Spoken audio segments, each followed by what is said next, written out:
There have been a variety of events throughout the history of man that left a terrible state of death, violence, and evil.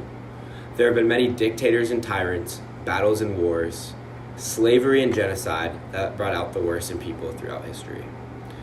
The philosophy of men is constantly changing due to the acts that bring out the worst in people and how it can affect the world around us.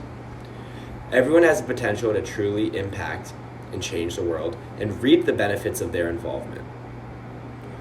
There have been many men in life who, whether or not they were good or bad men, their ideologies and actions changed the world. You have remarkable men like Gandhi, Martin Luther King, Jesus Christ. Then you have terrible men like Stalin, Mussolini, and one of the most influential men in the last century, Adolf Hitler.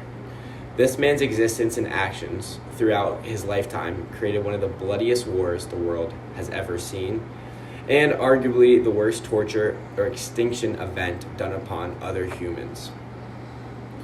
World War II was one of the darkest times people have ever seen.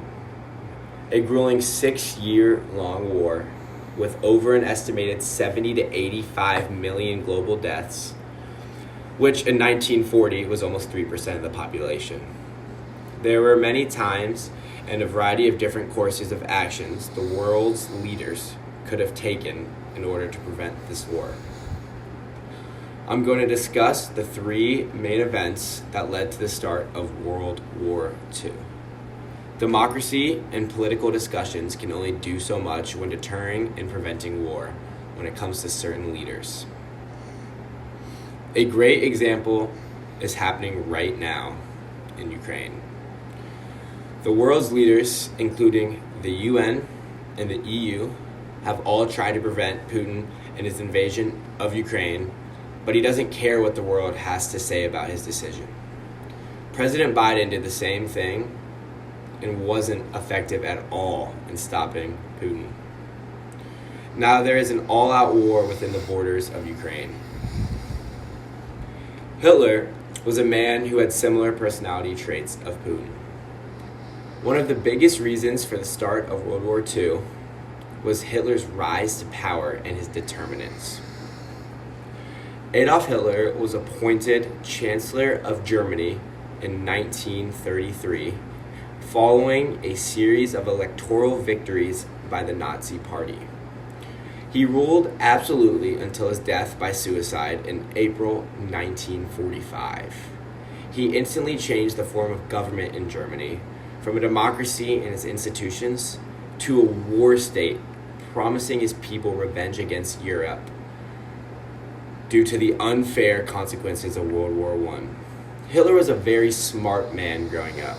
Wanting to be an artist, he used his skills to brainwash an entire country and other countries' leaders in joining him in his attempt to take over the world.